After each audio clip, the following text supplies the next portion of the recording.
Hello and welcome to the program. I'm Lee Ji-yoon in Seoul. Coming up on today's edition of Business Daily. Companies here in Korea eye new chances of expansion for their urban duty-free operations as the country's tourism industry continues to grow. Tying the knot might no longer be the norm here in the country as people feel bogged down by financial burdens. Finance ministers from Korea and Japan will meet on May 23rd for the first time in 2.5 years. Korea's Finance Minister Choi Kyung-hwan will meet with his Japanese counterpart Aso Taro in Tokyo, where they're expected to discuss issues such as the leadership at the China-led Asian Infrastructure Investment Bank and furthering economic cooperation. Expectations remain relatively low for this meeting as the two remain in chilly relations from disagreements on historical issues. The trade value in the first quarter between the two countries plunged by 14% on year. Business outlook for manufacturing companies here in Korea has gone up this month, but overall sentiment still remains negative, with smaller companies feeling less optimistic than large conglomerates. According to the Bank of Korea, the Business Survey Index, or BSI, rose by 3 points to 80, the highest level in a year. While conglomerates posted a 5-point increase, sentiment from small and mid-sized companies remained frosty, showing same levels from the month before. A BSI under 100 signals that businesses feel negative about operating conditions.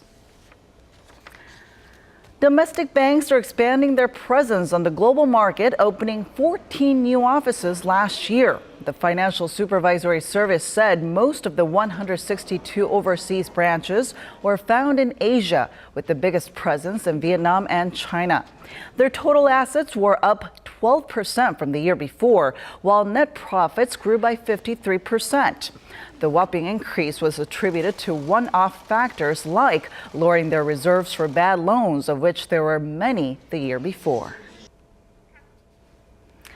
Get married young, have kids, and hopefully live happily ever after. Many would agree that was the typical notion of marriage back in the 1970s and 80s here in Korea. But now, perception might be changing. Here's our Lee Ji-young with more. A generation of 3 abandonments. This is what people in their 20s to 30s in Korea have been labeled because it's becoming more common for those in that age range to live without 3 things: dating, marriage, and children. Although tying the knot was once considered a norm, perceptions are slowly changing. The number of unmarried people is increasing due to a change of awareness among Koreans. By change of awareness, she means more Koreans don't think that getting married is an essential step in life, so they choose not to, or do so at a much later age. Added financial burdens are one of the biggest reasons behind this decision. Given the employment market in Korea, people are landing jobs later in life, and I think that delays marriage even more. I think the financial aspect plays the biggest role. People nowadays think it's only when you have reached a certain social status that you're ready to get married. Marriage also comes with extra responsibilities for family members, and with the housing prices surging, I think young people carry a great burden. Since 2011, the number of marriages has been going downhill, from about 329,000 down to 305,000 in 3 years. This means that out of 1,000 people, only 6 couples tied the knot last year, the country's lowest level ever. Such changes are also reflected in the age people take their vows at. The average age both genders get married at went up by 2 years over the past decade. Now, men usually get married at 32, while women get married at 29, showing a steady delay over the past decade. Lee Ji-young, Business Daily. The number of domestic and international flights crossing into Korea's skies is surging, and the month of May is shaping up to be a promising month for air travel, with holiday periods in Korea, China, and Japan, all coinciding. Our Eunice Kim has the story. A bustling Incheon International Airport. This has become a common scene at ICN's security check-in thanks to a continuous stream of tourists from China. By extension, the number of passenger planes using Korea's airports are also on the rise. Looking at air traffic in the first 3 months of this year, 160,000 flights passed through Korea's skies, marking an on-year rise of more than 10%, the biggest jump since 2010. By location, traffic volume at Incheon International Airport rose by 9%, while Jeju International Airport registered the steepest climb at 20%. This ascent also attributed to Chinese tourists flocking the popular southern island. And beginning on Thursday through the 4th of May, more than 100,000 Chinese are expected to be Korea-bound for their National Labor Day holiday, an on-year rise of 20%, according to the Korea Tourism Organization. Add to this Korea's designated 14-day-long Spring Tourism Week that hands a special vacation this year to nearly 90% of elementary, middle, and high school students, and it's shaping up to be a promising month of travel.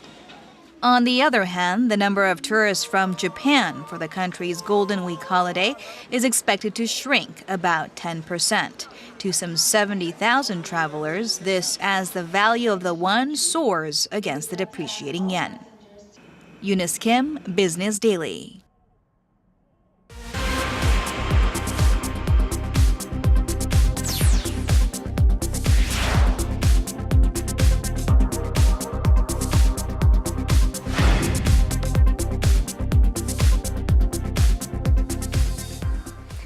Duty-free shopping. We often call it a privilege that people get when traveling to another country. And as Korea's tourism industry continues to grow, more companies are looking to step deeper into the duty-free market. To tell us more about this, Business Daily's Kwon So-ah joining us this morning. Welcome, So-ah. Good morning, Jian. All right, so tourism is one of the hottest industries here in Korea, and the government seems to be putting in a lot of emphasis on trying to attract more tourists to open up their wallets here. Yes, Jian, but tax-free.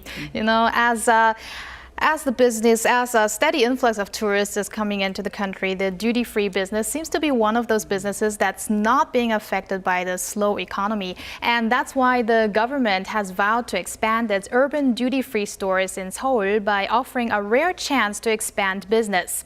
Now, when you think of duty-free shops, airports are likely to pop up in most people's mind, but this perception is gradually changing.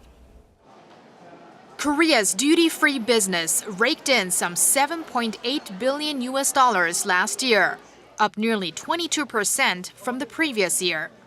While the airport duty-free industry saw an around 6% on-year rise in sales, more noteworthy is the jump in urban duty-free sales, which skyrocketed by more than 32%.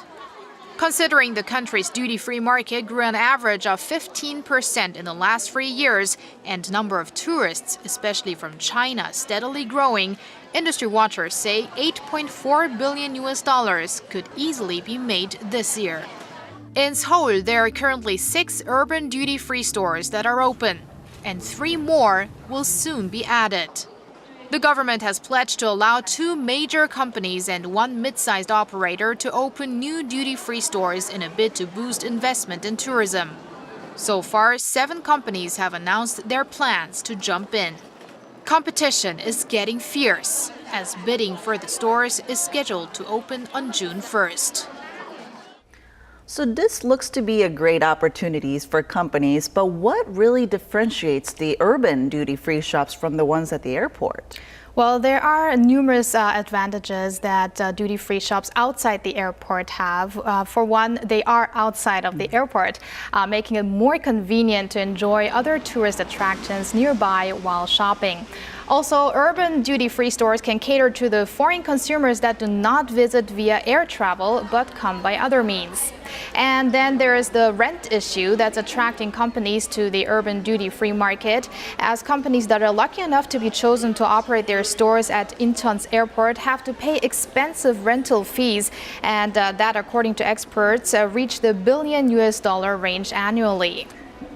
Wow, that comes at a really high price there. And that's why actually retail giants want to take the business a step further, and by pushing to open new duty-free stores at their own existing complexes. And one of the recent announcements was made last week by Hanwha Galleria, which runs a high-end department store and a duty-free business at Jeju International Airport. It said it wants to set up a duty-free store in one of Seoul's landmarks, the 63 City building. SK Networks, Lotte, and Hyundai department store expressed their will to participate too. And let's hear what Shinsegae, Korea's first department store, and Hyundai Development, which revealed its plans for a joint venture with Hotel Silla, had to say about their ambitions. On April 21st, we established Shinsegae DF, a subsidiary only focusing on the duty-free market in which we will now invest in full scale. The significance of this is that it'll be the starting point to specialize our duty-free business in order to compete with global firms in the long term. We are planning to create Korea's biggest duty-free store by using 4 floors or 12,000 square meters of our iPark mall and make it into a tourism hub, especially as there are many tourist attractions in the area such as Itaewon Street, the National Museum of Korea and Namsan Park. We also believe it will boost tourism in provincial cities that connect to Yongsan Station. Wow, they have big goals there, but there are only 2 slots for big operators like Shinsegae and Hyundai. How is the final decision going to be made? Well, June, earlier this month, the Korea Customs Service announced the criteria on which the candidates will be evaluated, which include management abilities, tourism infrastructure, and profits made from products by small and mid-sized companies, and more. And a perfect score would be 1,000 points. Interesting. I wonder who's going to win it. I But wonder too. are there any concerns about this industry? I mean, the outlook looks rosy. Exactly. Well, in general, experts say this is a big market and there are high expectations. But of course, those issues always come with some worries, like this professor had to say.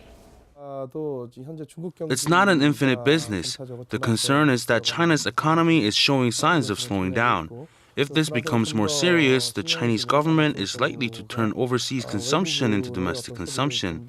So companies should also focus on risk management to prevent excessive investment in the early stages. All right, let's hope they do that. And do keep us updated on those results as they come in. Sure.